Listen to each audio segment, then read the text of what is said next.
تو کہتا جب تک چلم جلتی نہیں معرفت کی بات کھلتی استغفر اللہ. مولا علی کہے جو نشیڑی ہے اس سے میرا کوئی تعلق نہیں. اور تو نشہ کرنے والے کو کہنے رہے تو ہی پکا مولا ہے.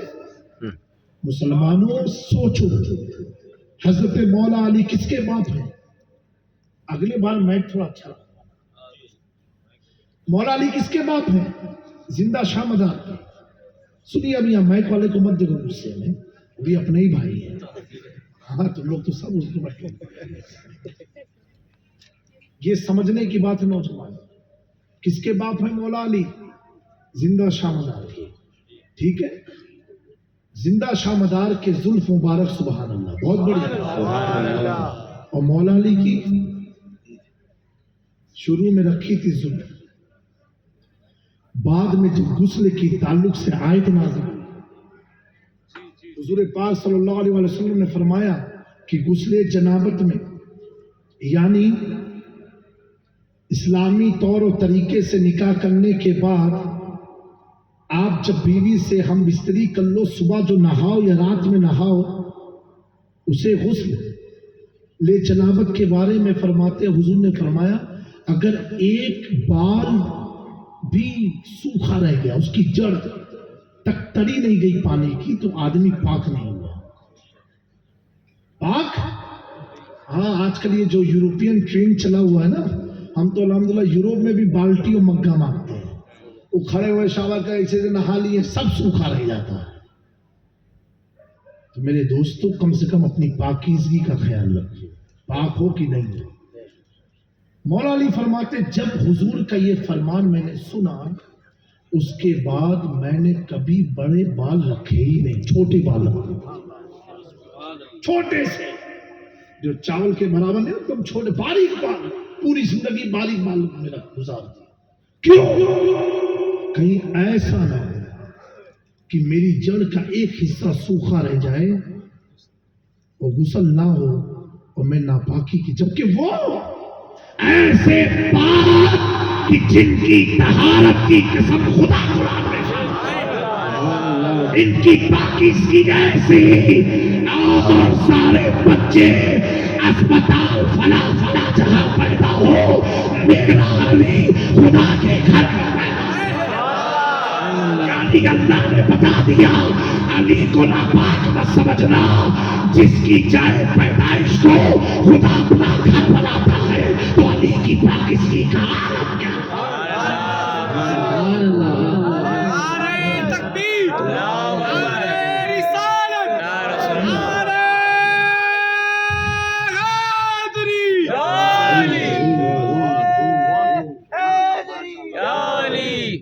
وہ مولا کائنات ہے. اللہ اکبر. بریلی شریف میں ہم نے تقریر کی تھی، اس میں ہم نے ایک نام گنایا کہ حضور نے کلمہ پڑھایا تو ابو بکر بنے تو وہ بنے، اس میں مولا علی کا نام نہیں لیا، حضرت امیر معاویہ کا نام لیا. تو کچھ کٹ ملوں کے فون آئے میرے پاس، کہا آپ نے مولا علی کو نام ہی غائب کر دیا. میں نے کہا آپ اگر عالم ہوتے تو یہ سوال ہی مجھ سے نہ پوچھتے. اس کا مطلب آپ کو مولا علی سے عقیدت نہیں ہے کیا؟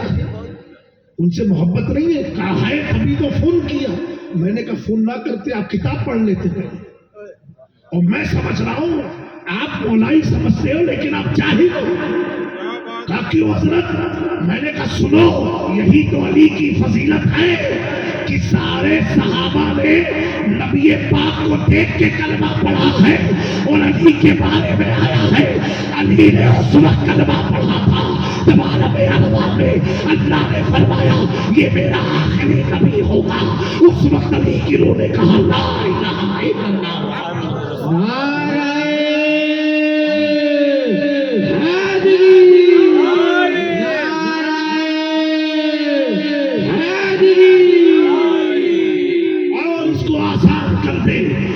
حضور کے پاس گئے، کوئی طائف میں دیکھا، کوئی بدر میں دیکھا، کوئی احد میں دیکھا، کوئی جلالہ میں دیکھا، کوئی مکہ میں دیکھا، کوئی مدینہ میں دیکھا، کوئی صفا میں دیکھا، کوئی مروہ میں دیکھا. دیکھنے کے بعد سب در رسول تک گئے، پھر انہیں ایمان ملا، صفا سے ایمان ابو بکر صدیق کو ملا، ایسے بہت صحابہ کو ملا۔ اللہ اکبر، علی وہ ہے کہ سارے اصحاب در مصطفیٰ پر گئے، ایمان ملا۔ علی وہ ہے جن کے گھر مصطفیٰ گئے۔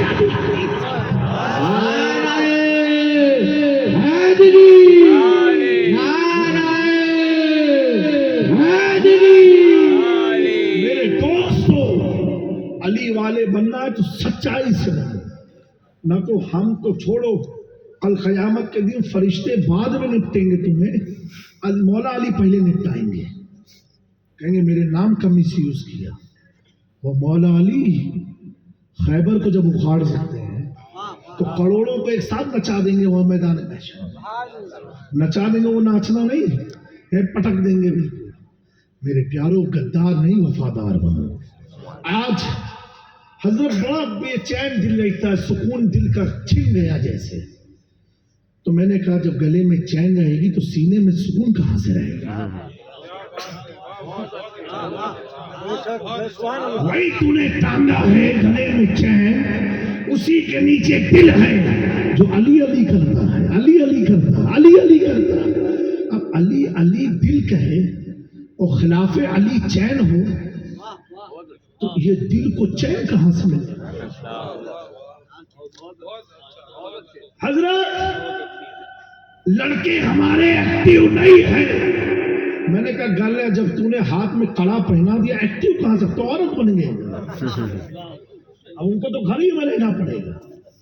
ہم نے آج کا زمانہ دیکھا کہ عورتوں نے کڑے اتار دیے، مردوں نے پہن دیے۔ عورتیں بچائی چوڑی سے کام چلا رہی ہیں، شوہر کے پاس پیسہ ہی نہیں آ رہا کہ کڑا پہنا، وہ خودے پہننے میں مست ہے۔ میرے پیاروں، اے نوجوانوں، یہ ہنسنے کی بات نہیں، غفلت کی نیند سے جاگ جاؤ، جاگ جاؤ۔ اور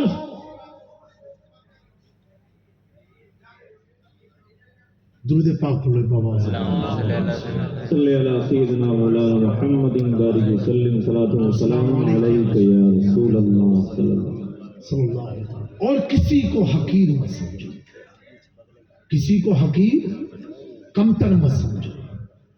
اللہ کی مخلوق میں چاہے جانور ہو چاہے انسان ہو، یہ آخری بات میں سناؤں، حضرت شیخ احمد کبیر رفاعی رضی اللہ تعالیٰ، آپ سو رہے تھے اور جب تہجد کے لیے آنکھ کھلی، وضو کرنے جانا تھا تو آپ نے دیکھا پہلے کے زمانے کا کپڑا یہ ہے جو میں پہن کے آیا، ایسے بڑی بڑی آستینیں چلتی تھی، فٹنگ وٹنگ تھی نہیں، تو آپ کی آستین پر ایک بلی سوئی ہوئی تھی۔ حضرت شیخ احمد کبیر رفاعی، جن کے لیے حضور نے خود اپنی تربت سے ہاتھ نکالا مسافر کرنے کا، میرے دوستو کیوں نکالا اس کی بھی وجہ جانو سکتے۔ جب آنکھ کھلی تو کیا دیکھا کہ بلی آستین پر سوئی ہے۔ آپ نے سوچا اگر بلی کو جگاؤں گا تو یہ بھی تو مخلوق ہے خدا، اس پر تو نماز فرض نہیں ہے، اور میں فرض نماز کے لیے نہیں جا رہا، تہجد کے لیے جاؤ جو نفل ہے، مستحب ہے۔ آپ کے پاس کینچی تھی، لیا اور آستین کو کاٹ دیا، اور کٹی آستین پر بلی سوتی رہی، آپ اپنی نماز سے فارغ ہو گئے۔ خادم نے پوچھا، کہا حضور آپ نے آستین کاٹ دی؟ کہا ہاں۔ کہا حضور کیوں؟ وہ تو بلی تھی، اب تھوڑا جھٹکا دے بھاگ جاتی۔ کہا یہاں تو جھٹکا دے کے بھگا سکتا تھا، کل قیامت کے دن اگر اسی بلی نے مجھے پکڑ لیا،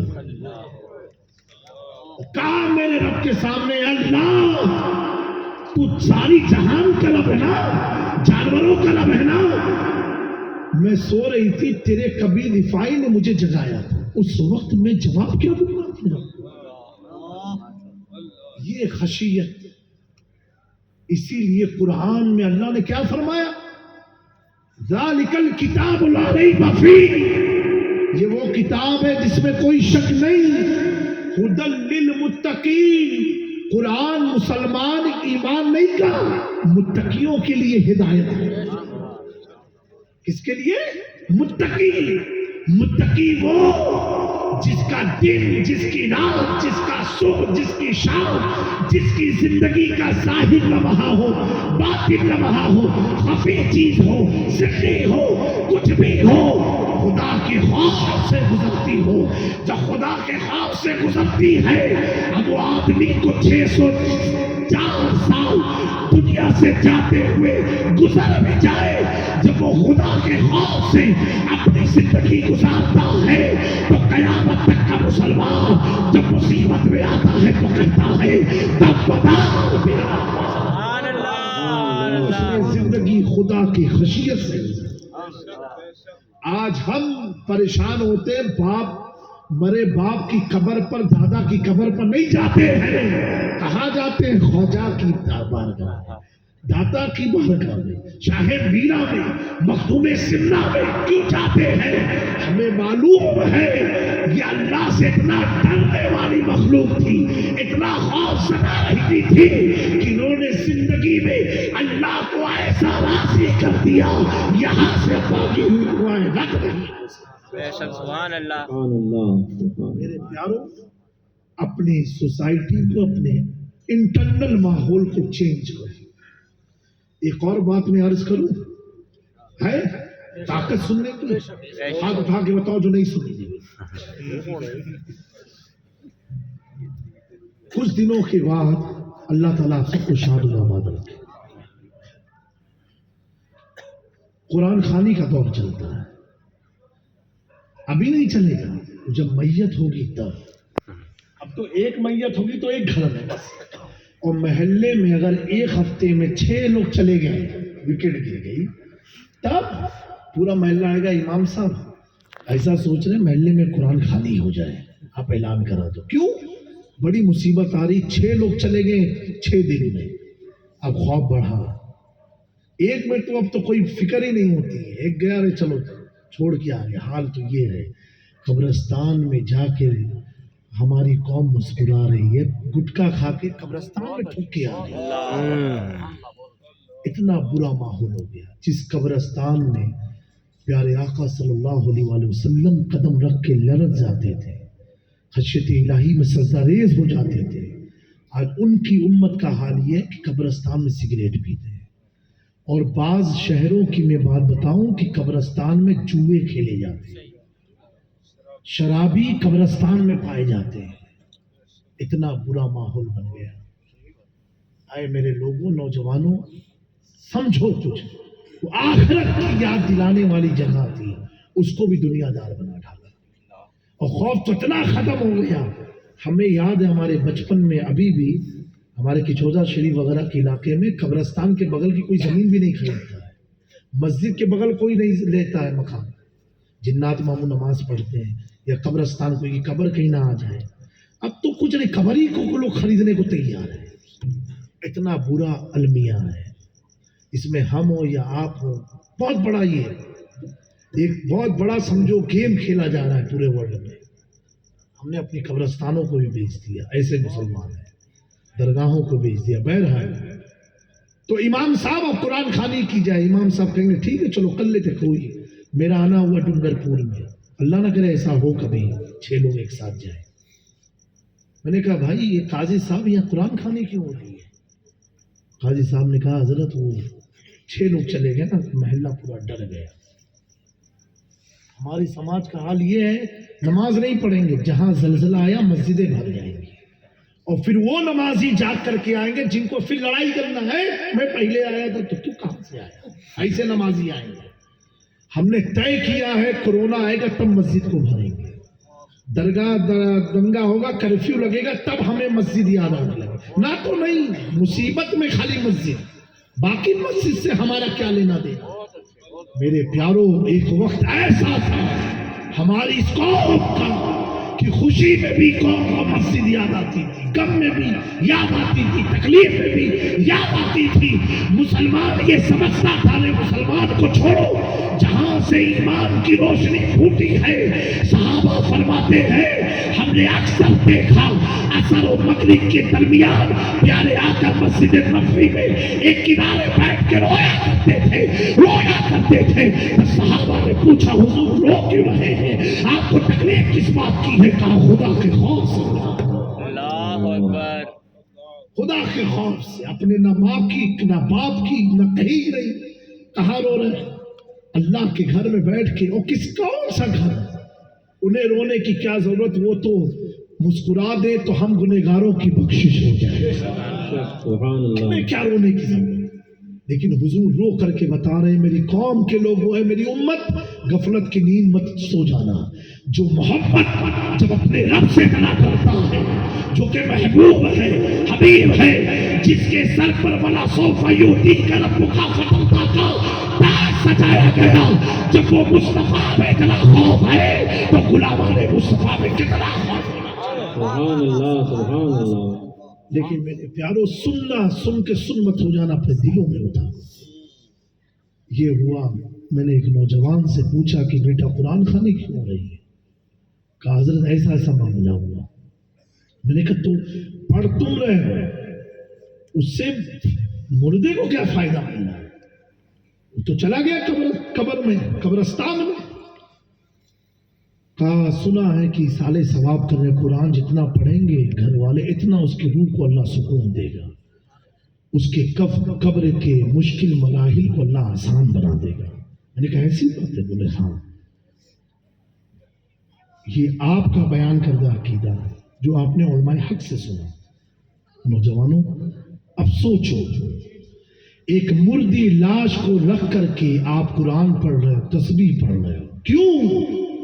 تاکہ اس کے اعظام میں تخفیف ہو جائے، اس کی قبر منور ہو جائے، اس کی قبر کے اندھیرے دور ہو جائے، اس کو ثواب ملے، اللہ اس کی مغفرت فرمائے، یعنی انشاءاللہ وہ سکسیس ہو جائے، کامیاب ہو جائے۔ میں نے کہا نوجوان، تیرے پڑھنے سے مردہ کامیاب ہو رہا، تیرے پڑھنے سے مردے کو طاقت مل رہی ہے، تیرے پڑھنے سے مردے کے گناہ جھڑ رہے ہیں، تیرے پڑھنے سے مردے کی قبر روشن ہو رہی ہے۔ کہا ہاں حضرت ہاں۔ میں نے کہا نادان سوچ کیا تو کر رہا ہے؟ کہا حضرت وہی کر رہا ہوں جو میں نے بتایا۔ میں نے کہا اگر تو سچ ہوتا اپنی بات پر تو تیرا یقین ہے تیرے پڑھنے سے مردے کو فائدہ ہو سکتا ہے۔ اے کاش مردہ ہونے سے پہلے تو پڑھ لیا ہوتا تو تو بھی زندگی میں کامیاب ہو جاتا، تیری دنیا کامیاب ہو جاتی، تجھے رزق حلال مل جاتا، تیری بچیوں کی شادی ہو جاتی، تیری دنیا کی ظلمت والی زندگی کو اللہ نور میں تبدیل کر دیتا، تیرے چہرے پر جو فسق تھا اسے سنت رسول صلی اللہ سجا دیتا۔ لیکن میری قوم کا حال یہ ہے، اللہ اکبر، نہ خدا ہی ملا، نہ اظہار سمن، نہ یہاں کے رہے نہ وہاں کے رہے۔ طے کر لیا جب مصیبتیں منڈلائیں گی تب ہم خدا کو یاد کریں گے۔ اے زندہ قوم کے لوگوں، ہمیں اپنی زندگی کا ثبوت لبیک کی ثناؤں میں صرف نہیں اس لیے نہیں دینا ہے تاکہ دنیا سمجھے یہ لبیک کی جماعت جا رہی ہے، حضور کے دیوانے جا رہے ہیں۔ جتنی بلندی سے گلے پھاڑ کے لبیک کہتے ہو، کاش کہ اس لبیک کو اپنے سینے میں اتار کر کے اپنی زندگی کو سنت رسول کے مطابق بنا لیتے۔ تو جب چلتا تو تجھے دیکھ کے کل علاقے کا بچہ بچہ کہتا لبیک یا رسول۔ نعرہ تکبیر، نعرہ رسالت، سبحان اللہ۔ میرے دوستوں، اے میری قوم کے نوجوانوں، وقت بہت تھوڑا سا ہے، وقت بہت کم ہے۔ امام غزالی سے کسی نے پوچھا کہ حضور زندگی موت کا سفر کتنا ہے؟ آپ نے فرمایا جتنا اذان و جماعت کے درمیان کا فرق ہے، اذان و جماعت کے درمیان کا فرق ہے۔ کتنا فرق ہے اذان و جماعت میں؟ آپ بتاؤ مجھے کتنا فرق ہے؟ معلوم ہی نہیں ہے۔ 15 منٹ نا، اکثر 15 منٹ ہر جگہ ہوتا ہے۔ میرے پیاروں، شخص لڑس گیا، کانپنے لگا، کہا حضور صرف 15 منٹ؟ یہ آپ کی زبان میں سمجھا رہا ہوں. کہا ہاں صرف اذان، اور اذان جب ہو جاتی تو آدمی سمجھ جاتا ہے کہ جماعت کا وقت میں اب 15 منٹ باقی ہے. آپ فرماتے یہی 15 منٹ انسان کی زندگی ہے، یہ 15 منٹ ہے. کہا حضور کیسے؟ کہا جب مسلمان گھر میں بچہ پیدا ہوتا ہے، ایک کان میں اذان دی جاتی ہے، دوسرے کان میں اقامت کی جاتی ہے، اور اقامت کے بعد جماعت کا کتنا فرق ہوتا ہے؟ مشکل سے 1 منٹ 30 سیکنڈ. آپ فرماتے انسان کی زندگی غافل 15 منٹ بھی نہیں 30 سیکنڈ کی ہے، صرف 30 سیکنڈ کی ہے. کہا 30 سیکنڈ؟ بولے ہاں. ایک کان میں اذان دے کر کے دوسرے کان میں اقامت دے کر کے بچے کو بتا دیا جا رہا تیری نماز کا وقت بھی قریب ہے. حضرت امام غزالی فرماتے ہیں اللہ اکبر، اے غافل انسان، اگر تو سیکنڈوں کو سمجھ جائے تو اپنے رب سے جا ملے گا، اور ملنے اس حالت میں ملے گا، پاکی میں ملے گا، پاکیزگی میں ملے گا، حضور کی محبت کو لے کر کے ملے گا. اے میرے نوجوانوں، اب یہ کبھی مت سوچنا کہ 60 سال 80 سال 90 سال ہم جئیں گے. اب زندگی موت کا آپ نہیں، ہمیشہ کبھی کوئی بھروسہ نہیں رہا. کورونا کال میں دیکھا نہیں 70 سال کا بوڑھا زندہ رہ گیا، 27 سال کا نوجوان چلا گیا. اللہ نے بتا دیا کہ زندگی موت تیرے حساب سے نہیں ہے، اللہ نے جو مقرر کیے اس کے حساب سے ہے. تو میرے پیارو، حضرت علی رضی اللہ تعالیٰ عنہ ہر رات جب سوتے تھے یہ سوچ کے سوتے تھے کہ صبح مجھے ہو یا نہ ہو، سارے معاملات کو حل کر کے سوتے تھے. اس کا سب سے آسان طریقہ کیا ہے؟ جب آپ رات میں بستر پر جاؤ وضو کر کے سو، اور 80 مرتبہ استغفر اللہ ربی من کل ذنب واتوب الیہ پڑھتے رہو 80 بار. اتنا لمبا نہیں پڑھ سکتے ہو، استغفر اللہ استغفر اللہ استغفر 80 بار پڑھو، اور پڑھنے کے بعد دائیں بائیں اپنی طرف پھونک لیا کرو. اور جب نیند نہ آتی ہو، میں نہیں کہوں گا واٹس ایپ مت چلاؤ، مجھے معلوم ہے نہ کہنے کے بعد بھی آپ چلاؤ گے، کیونکہ مجبوری ہو گئی ہے. کیا ہو گئی ہے؟ مجبوری ہو گئی ہے. اس کی بھی ایک وجہ میں بتاؤں آپ کو. سائنس کیا کہتی ہے؟ جو موبائل میں ریزز ہوتے ہیں نا، ریز، جیسے موبائل ہے تو ابھی یہ رکھا ہے، آدمی 5 منٹ میں 10 بار موبائل کو چیک کرتا ہے ایسے ایسے، جبکہ رنگ ٹون آن ہے پھر بھی اس کے ہاتھ میں موبائل. کیوں؟ یہ جو اس کے اندر ریز ہے نا، وہ آپ کی ہتھیلی، ہماری جو ہتھیلی ہے نا، اس کو آپ جب اس سے دیکھیں گے، ایک لینس آتا ہے تو آپ کو چھید نظر آئیں گے، بڑے بڑے سوراخ. تو اس کی ریز جو ہوتی ہے ان سوراخ کے ذریعے ہمارے جسم میں سرایت کر گئی ہے. تو اب کیا ہوا؟ بغیر اس کے چین ہی نہیں ہے.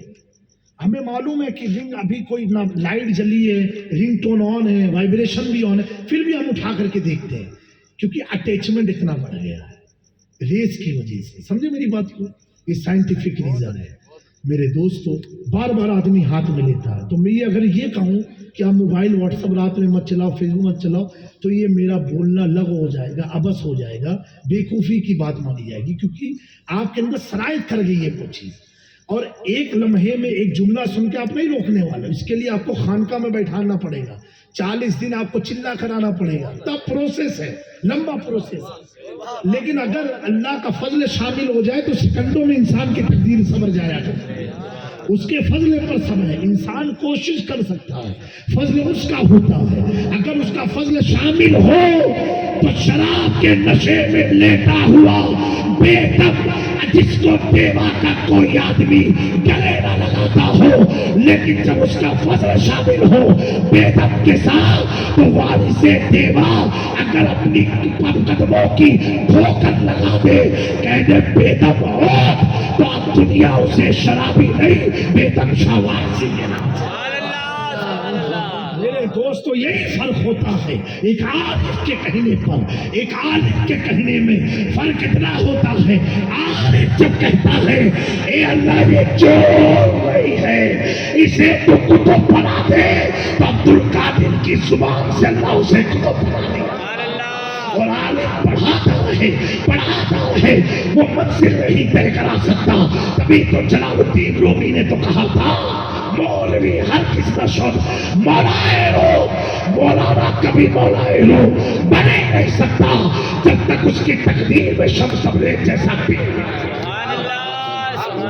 میرے دوستو، یہی فرق ہوتا ہے ایک عالم میں ایک عارف میں. وہ کہہ دے تو بات ختم ہو گئی، اور ہم کہتے رہ جائیں، محنت کراتے رہ جائیں. اللہ تعالیٰ ہمارے جملوں میں اثر باقی رکھے، اس کی تاثیر ہمیں اور آپ سب کو عمل کی توفیق۔ تو ریزز ہوتی ہے جو بار بار ہمیں لیتی ہے، ہاتھوں میں کی طرف لیتی ہے۔ اب میرے پیاروں ایک ریز کی بات میں سنا دوں آپ کو، یہ خواجہ غریب نواز جو اجمیر کی دھرتی پر آرام فرما رہے ہیں، آج پوری دنیا امریکہ کا راشٹرپتی بھی چاند پر بھیج رہا ہے۔ وجہ کیا تھا؟ یہ ہے ہمارے ہاتھوں میں سیٹلائٹ کی ریزز چلی گئی ہے۔ سمجھے میری بات کو؟ خواجہ غریب نواز ایک بیٹھک میں 30 قرآن پڑھتے ہیں، ایک بیٹھک میں 30 قرآن، 30 پارے نہیں 30 قرآن ایک بیٹھک کا مطلب کیا ہوتا ہے؟ بیٹھ گئے 30 پڑھ کے ختم کر دیا، پارے نہیں 30 قرآن۔ اور سنو، ایک قرآن جب پڑھ لیتے تھے رک جاتے، پھر پڑھتے پھر رک جاتے، ایک قرآن پڑھتے رکتے، پھر پڑھتے ایک قرآن مکمل قرآن پڑھتے پھر رک جاتے۔ کسی شخص نے پوچھا، ایک دیوانہ تھا خانقاہ میں، کہا حضور جب مسلسل 30 پڑھ رہا ہے بیچ بیچ میں آپ رکتے کیوں ہیں؟ رکتے کیوں ہیں؟ تو آپ فرماتے ہیں جب تو نے پوچھ لیا تو راز کی بات کھول لیتا ہے۔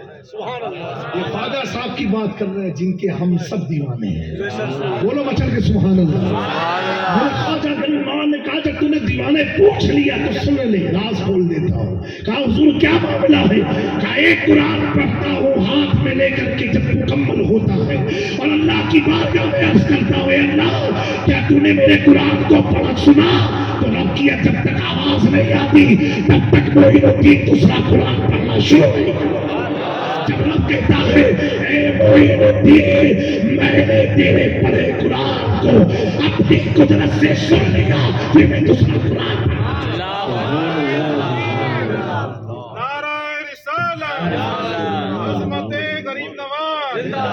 میرے دوستوں جب مصطفیٰ کا خوف اجمیر میں بیٹھ جائے تو رب کے جواب کا منتظر ہوتا ہے کہ معین الدین نے پڑھا ہے۔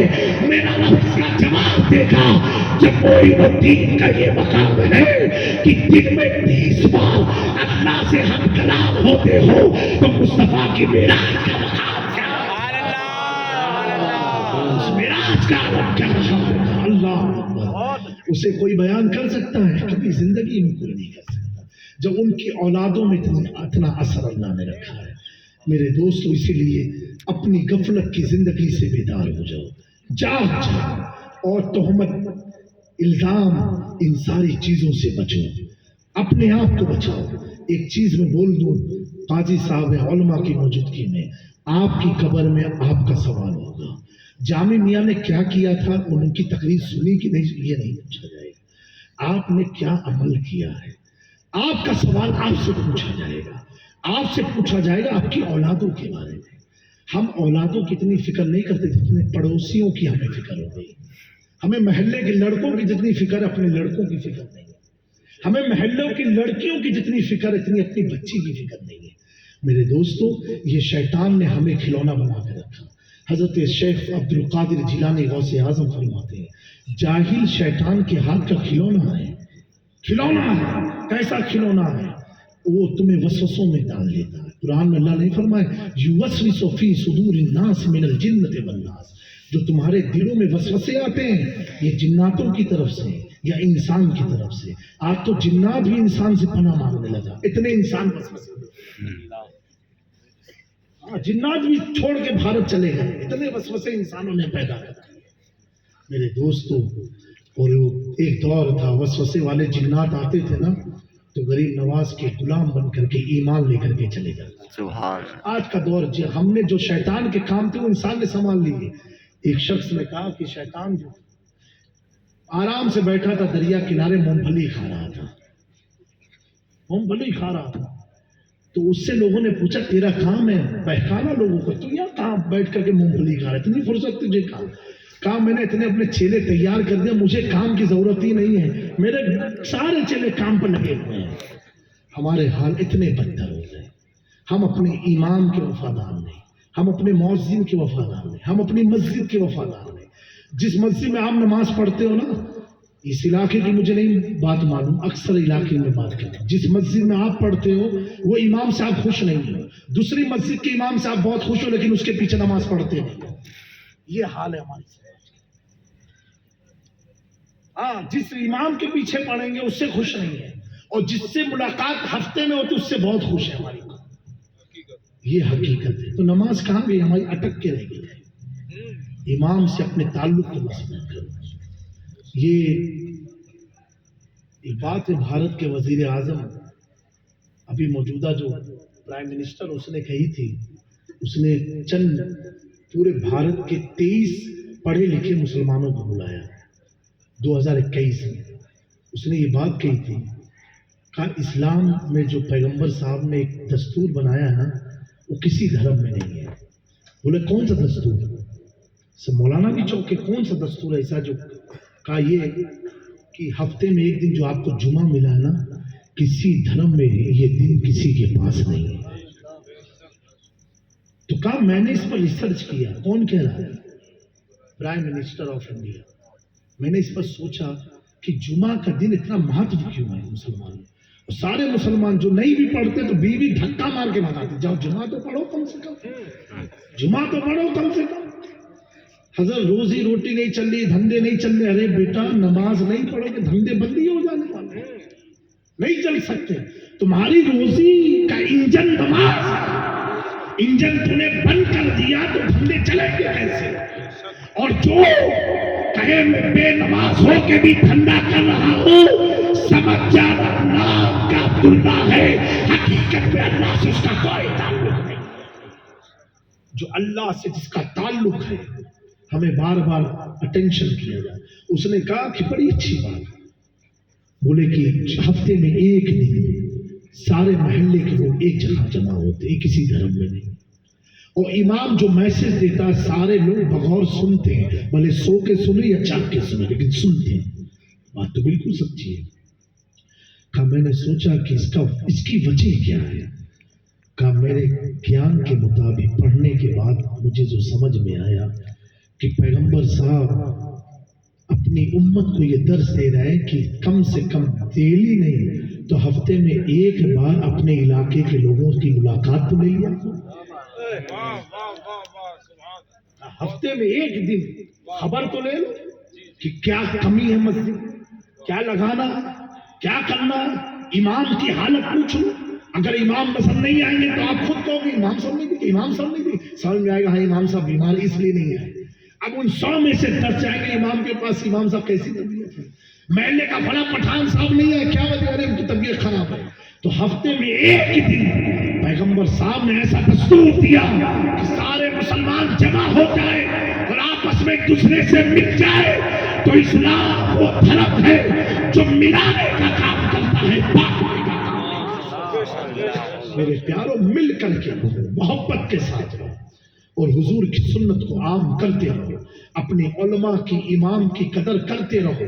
قدر ایسی کرو اگر آپ کی محلے کا امام کسی پان کی دکان پر نظر آ جائے یا چائے کے ہوٹل پر نظر آ جائے اور آپ بیٹھے ہو, اگرچہ آپ کے سر پر ٹوپی نہ ہو, آپ کرسی چھوڑ کے اپنے امام کو بیٹھا دو. اگر امام نہیں بھی ہے, کوئی داڑھی والا بھی ہے, داڑھی دیکھ کر کے کرسی چھوڑ دو.